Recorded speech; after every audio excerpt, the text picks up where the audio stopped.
Hello all of you, welcome back to my channel. मैं आज आप लोगों के लिए लेकर आ चुकी हूँ एक कलेक्टिव रीडिंग जिसका टॉपिक रहने वाला है आज सारा दिन वह आपको लेकर कैसा महसूस कर रहे थे। आज के दिन आपके पर्सन की फीलिंग्स क्या रही, क्या इमोशंस थे उनके, हम ये जानेंगे। ये रीडिंग जनरल है, कलेक्टिव है।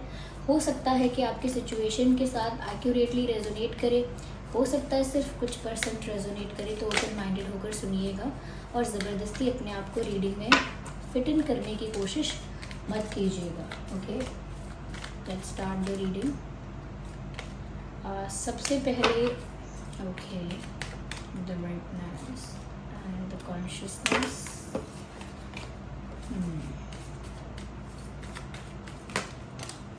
आई need one card at one time. तो और देखते हैं कि आज उन्होंने सारा दिन कैसा महसूस किया है आपको लेकर। The awareness and the innocence, the comparison. Interesting. Okay,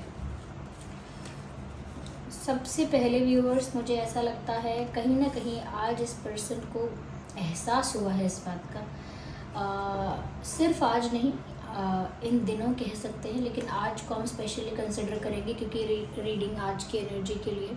तो ऐसा लगता है आज ये इस बात के रियलाइजेशन में थे कि इन्होंने कुछ वैल्यूएबल खो दिया है, कुछ बहुत प्रीशियस, कुछ बहुत इम्पॉर्टेंट, कुछ ऐसा खो दिया है और अब उनको लग रहा है कि शायद वो डिज़र्व ही नहीं करते।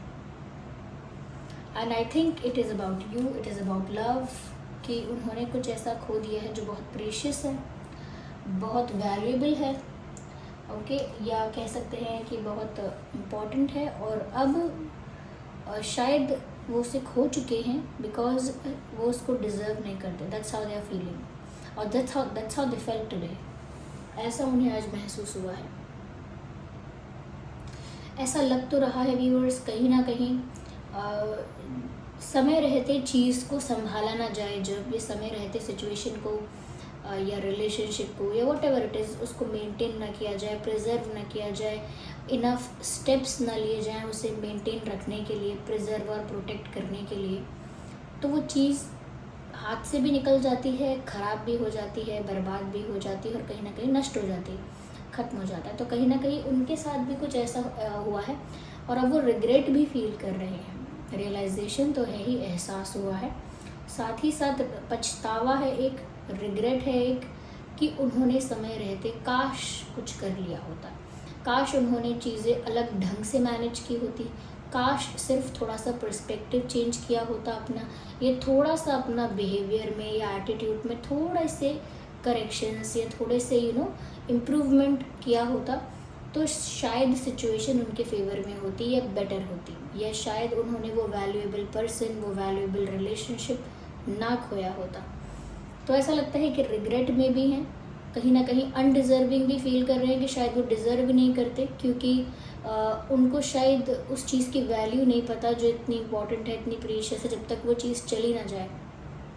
और तब उनको वैल्यू रियलाइज़ हो जब वो चीज़ जा चुकी हो लाइफ से, या जब वो पर्सन जा चुका हो लाइफ से, तो फिर उसके बाद पछताने से या रिग्रेट करने से क्या फ़ायदा है। तो थोड़ा अनडिज़र्विंग भी समझ रहे हैं वो अपने आप को कि शायद मैं लायक ही नहीं हूँ, शायद मैं लायक ही नहीं हूँ कि मुझे एक ऐसा पर्सन मिले, या मैं शायद लायक ही नहीं हूँ कि मुझे एक ऐसा रिश्ता मिले या एक ऐसा प्यार मिले। तो अनडिज़र्विंग भी समझ रहे हैं खुद को और रिग्रेट भी आज फील कर रहे हैं या कर रही हैं।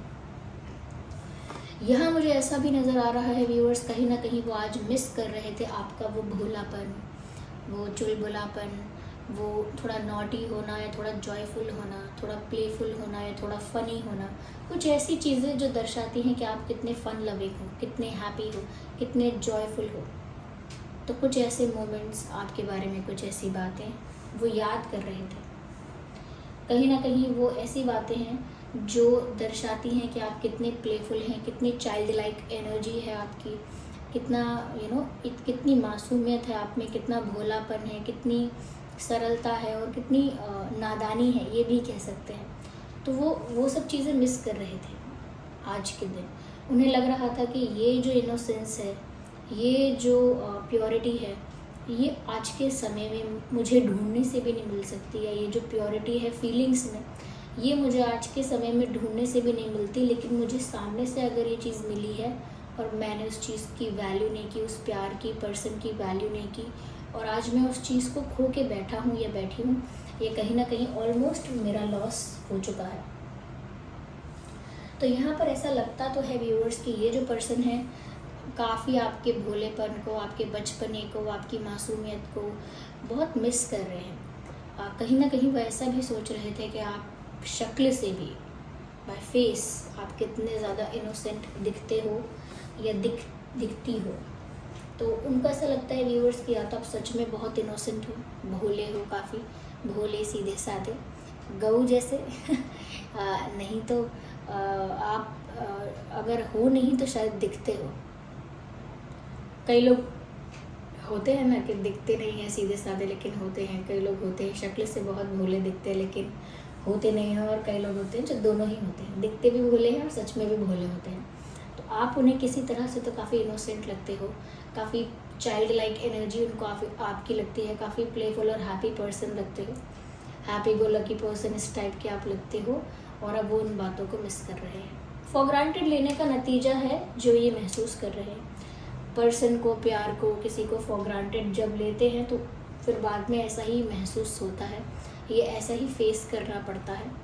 This is not new, it happens with with most of the people. ऐसा होता है काफ़ी ज़्यादा लोगों के साथ। But now they are missing your innocence, your sweetness, your humbleness and your child like energy. आपकी जो बचपने वाली आदतें हैं वो उनको बहुत अच्छी लगती हैं, और अब ये उनको रियलाइज़ होता है जब वो मिस कर रहे हैं आज। यहाँ पर ऐसा लगता है व्यूअर्स कि ऐसा मन तो बना रहे हैं कि आगे अब मैं जो भी करूँगा, कुछ भी जल्दबाजी में नहीं, कुछ भी एटीट्यूड में नहीं, कुछ भी किसी को फॉर ग्रांटेड लेकर नहीं। अब मुझे जो भी करना है बहुत कॉन्शियसली करना है, यानी बहुत सोच समझ के एक्ट करना है। हमेशा ये सोचना कि अगला इंसान तो मेरे लिए वेट करता ही रहेगा, या हमेशा दूसरे इंसान के प्रेजेंस को फॉर ग्रांटेड लेना कि चलो ये तो मेरे साथ है ही, ये कहाँ जा सकती है, ये कहाँ जाएगा। या फिर हमेशा दूसरे इंसान के एफर्ट्स को रिकॉग्नाइज नहीं करना, अप्रिशिएट नहीं करना, कंसिडर नहीं करना, ये सोच के कि अरे मेरे पास और भी ऑप्शंस हैं, या मुझे तो और भी बहुत लोग अटेंशन देते हैं, आपने मेरे लिए एफर्ट लिया तो क्या खास कर दिया। तो बहुत सारी चीज़ों को जब हम ऐसे निगलेक्ट करते हैं, इग्नोर कर देते हैं, तो यहाँ पर हमसे ऐसी चीज़ें हो जाती हैं जो बाद में हमारा नुकसान करती हैं, जैसे इनको रिग्रेट हो रहा है। लेकिन अभी ऐसा सोच रहे थे आज के आगे अभी जो भी करेंगे इस सिचुएशन में, बहुत शांत दिमाग से, बहुत शांति से सोच समझ के, हर तरफ से सिचुएशन को समझ के, बहुत काम माइंड के साथ, पीसफुल माइंड के साथ अब एक्शन लेंगे। यानी पूरी स्टेबिलिटी के साथ, ना गुस्से में, ना ओवर कॉन्फिडेंस में, ना ओवर इमोशनल होने में, बहुत एक स्टेबल एनर्जी में, बहुत ही कॉन्शियस, सोचा समझा विचार किया हुआ आगे जो भी स्टेप लेंगे ऐसा लेंगे। साथ ही साथ व्यूअर्स यहाँ पर ऐसा लगता है कि आज के दिन ये इंसान जो है कहीं ना कहीं ऐसा महसूस कर रहे हैं कि उनके लिए कॉम्प्रोमाइजिंग सिचुएशन हो गई है। जिस सिचुएशन में वो आना तो नहीं चाहते थे, कभी रहना नहीं चाहते थे, कभी ऐसी परिस्थिति अपने लिए इमेजिन नहीं की थी, लेकिन अब वो एक ऐसी कॉम्प्रोमाइजिंग सिचुएशन में स्टक हो गए हैं। या फिर ये कॉम्प्रोमाइजिंग स्टेट ऑफ माइंड हो सकता है। कभी कभी ऐसा होता है ना, हम एक कॉम्प्रोमाइज़ में होते हैं, सच में किसी सिचुएशन में सच में हमने एक कॉम्प्रोमाइज़ किया होता है, लेकिन कभी कभी ऐसा होता है कि सच में वो कॉम्प्रोमाइज़ एक्चुअली इतना नहीं हुआ है रियल लाइफ में जितना आपके माइंड में हो गया है। क्यों? क्योंकि यहाँ पर ऐसा लगता है कि जैसे अगर इंसान दिमाग में भी एक कॉम्प्रोमाइजिंग स्टेट ऑफ माइंड में है, तो वो ऐसा महसूस कर रहा है, ऐसा सोच रहा है कि अब तो मैं फंस चुकी हूँ, सारे रास्ते बंद हो चुके हैं मेरे लिए, कोई ऑप्शन बचा नहीं, मैं अब क्या ही कर सकती हूँ, क्या ही कर सकता हूँ, सुनेगा कौन मेरी बात, विश्वास कौन करेगा, मैं एफर्ट लूँ तो क्या लूँ, अब अधिकार क्या है मेरे पास अब राइट क्या बचा है। तो बहुत सारी चीज़ों को सोचकर इंसान सोचता है कि अब मुझे अपनी परिस्थिति के साथ समझौता कर लेना चाहिए, और जब मेरे बस में कुछ नहीं है तो इस बात को स्वीकार लेना चाहिए, और वो उस स्टेट ऑफ माइंड में रहता है, थोड़ी हेल्पलेसनेस फील करता है। आज ये वही हेल्पलेसनेस फील कर रहे हैं, स्टक फील कर रहे हैं, और बहुत सारी बातों को सोच रहे हैं कि अब उनके पास राइट क्या है, उनके पास अब अधिकार क्या है, उनके पास अब पावर क्या है कुछ एक्शन लेने की, बिकॉज ऐसा लगता है कि ये आपकी लाइफ से कम्प्लीटली रिमूव्ड हो चुके हैं। आई थिंक ये रीडिंग उन लोगों के साथ ज़्यादा रेजोनेट करेगी जो लोग नो कॉन्टैक्ट सिचुएशन में हैं। यहाँ पर मुझे ऐसा लगता है कि आज भी, और सिर्फ आज ही नहीं, मोस्ट ऑफ द डेज ऐसा यहाँ पर है कि ये इंसान आपके बारे में अवेयर रहने की कोशिश करते हैं, आपके बारे में इंफॉर्मेशन एक्वायर करने की कोशिश करते हैं, ज़्यादा से ज़्यादा आपके बारे में पता रखते हैं कि आपके क्या न्यू फ्रेंड्स बन रहे हैं, आप कहाँ जा रहे हो, सोशल मीडिया पे क्या हो रहा है, आपकी लाइफ का क्या अपडेट है, वो हमेशा जानने की कोशिश करते हैं। शायद उनको पूरा ना पता हो आपकी लाइफ के बारे में कि क्या चल रहा है, लेकिन वो जानने की, सुनने की, पता लगाने की तो कोशिश हमेशा करते हैं। तो ऐसा लगता है कि या तो छुप छुप के आपके बारे में इंक्वायरी कर रहे हैं, या आपके बारे में इंफॉर्मेशन गैदर करते रहते हैं, या फिर छुप छुप के आपको स्टॉक करते रहते हैं। या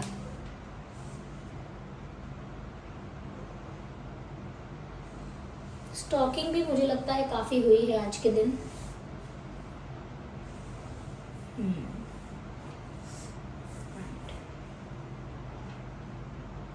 आइए हम इसे और क्लैरिफाई करते हैं।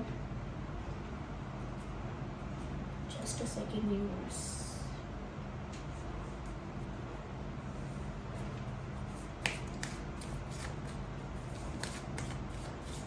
और कुछ लोगों के लिए हो सकता है कि किसी थर्ड पार्टी के साथ ये कॉम्प्रोमाइज़ में है एक्चुअली, और वहाँ से बाहर ना निकल पाने की वजह से भी हेल्पलेसनेस फील हो रही है। नॉट फॉर एवरीवन, ओके, सबके लिए नहीं है ये मैसेज, लेकिन हाँ कुछ लोगों के लिए लगता है कि थर्ड पार्टी सिचुएशन में या कोई और पर्सन है जिसकी वजह से ये स्टक हो गए हैं, और वहाँ पर बहुत कॉम्प्रोमाइजिंग सिचुएशन हो गई है। किसी ऐसी जगह पर स्टक है जहाँ पर ये होना नहीं चाहते, जहाँ पर प्रेजेंट नहीं होना चाहते, जहाँ पर इन्वॉल्व नहीं होना चाहते, लेकिन स्टक है वहाँ पर। तो कुछ कॉम्प्रोमाइज़ किया हो सकता है थर्ड पार्टी सिचुएशन के वजह से। मुझे लगता है कि कॉम्प्रोमाइज़ किया हो सकता है कुछ इस तरह का भी। इस इंसान की नज़र है आप पर। ये जो मैंने स्टॉकिंग की बात कही है, इसे लाइटली मत लीजिएगा। यस,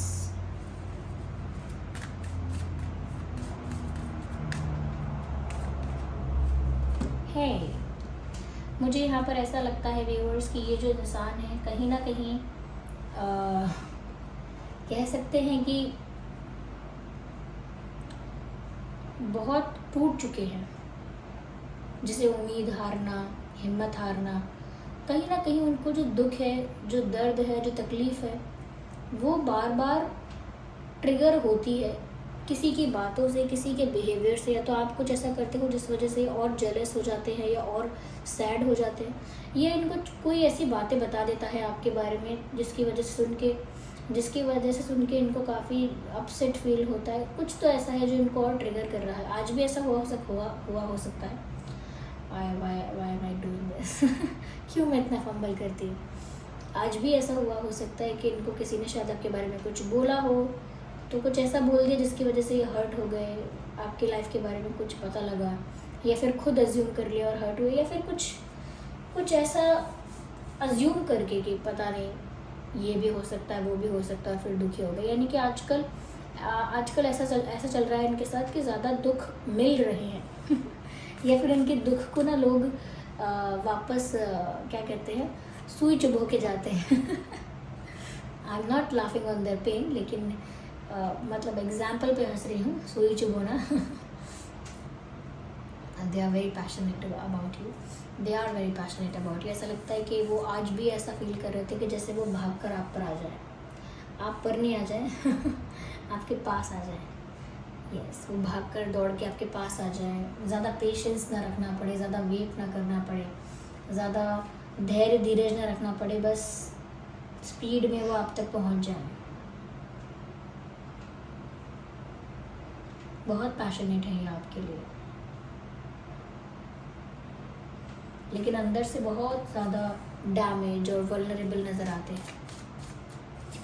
काफ़ी पैशनेट है ये इंसान आपके लिए। नेगेटिविटी, यस, यहाँ डेफिनेटली कोई थर्ड पार्टी हो सकती है, क्योंकि एक नेगेटिव एनर्जी है, एक हैवी एनर्जी है। इफ़ नॉट नेगेटिव नहीं है तो एक हैवी एनर्जी है, एक डार्क एनर्जी लगती है यहाँ। थर्ड पार्टी का कुछ इन्वॉल्वमेंट हो सकता है और थोड़ा नेगेटिव इंटेंशन के साथ इन्वॉल्वमेंट हो सकता है। अगर ये वहीं पर कॉम्प्रोमाइज़ कर चुके हैं तो ओके, उसी सिचुएशन के साथ अगर कॉम्प्रोमाइज़ कर लिया है तो yes definitely there is third party and negative energy of that party of that third party. Okay, उस थर्ड पार्टी की यहाँ पर कोई नेगेटिव ऊर्जा है, नेगेटिव इंटेंशंस हैं या बहुत हैवी एनर्जी है।